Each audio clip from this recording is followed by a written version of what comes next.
Hey everyone, this is Austin the Doctor, and welcome back to another review of Overlord. This is episode 11, and I do have Killing Floor 2 as the background, because I'm testing this out. If you do like this, do let me know.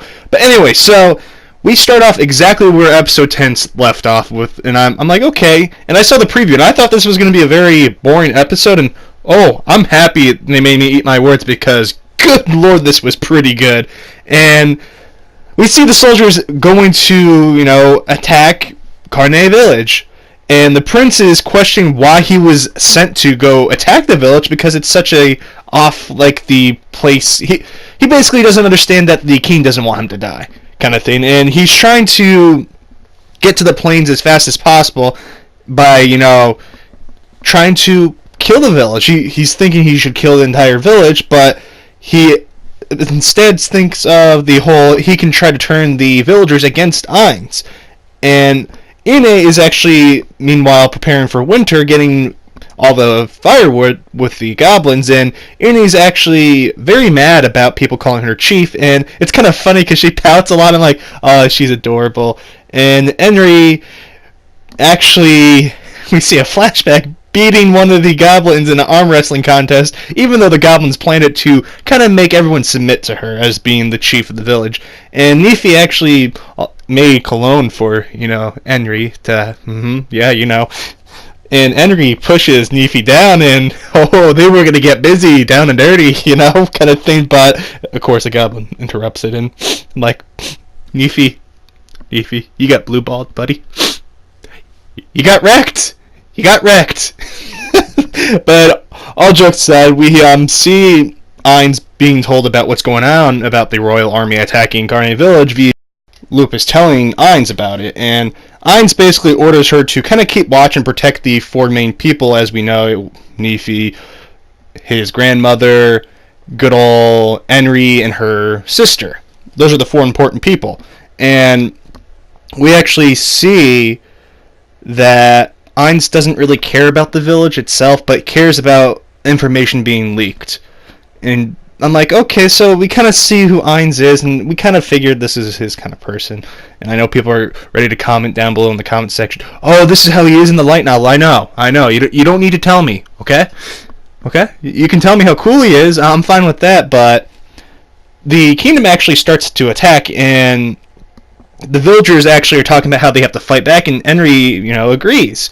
And the villagers want Henry to basically fall back as they protect her, because this is the moment we see that the people love Henry a lot and are willing to lay down their lives for her. And I'm like, this is a very beautiful moment. And we hear about the last resort, them falling back to the tomb.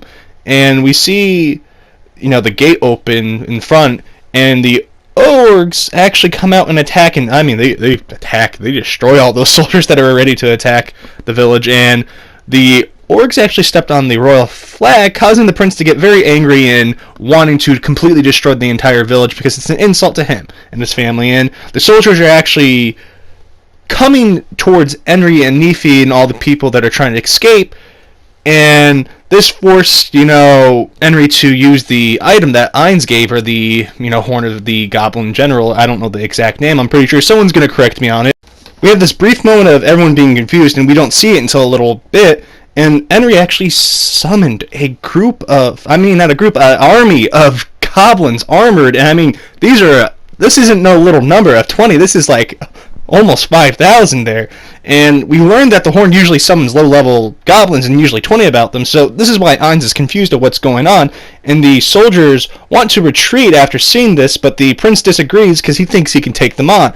And a goblin paladin squad shows up, along with the beast riders, longbows, mages, and they keep coming out of nowhere. I'm just like, holy, just damn, these guys were ready for war. They ain't taking nothing. I'm just like, oh God, I feel for these royal people. I feel for them. They're not coming back home. And it was just such a beautiful moment because I didn't expect it. I'm just like, good job with this stuff, guys. I love it. But we see that there's 5,000 soldiers that Henry summoned. I'm like, oh, okay.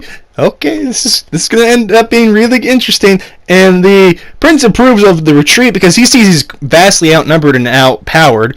And we see another squad of goblins show up, the royal guards and the assassins, and I love the Assassin's Creed vibe from that. And I'm like, thank you for paying homage to what you originally took from it.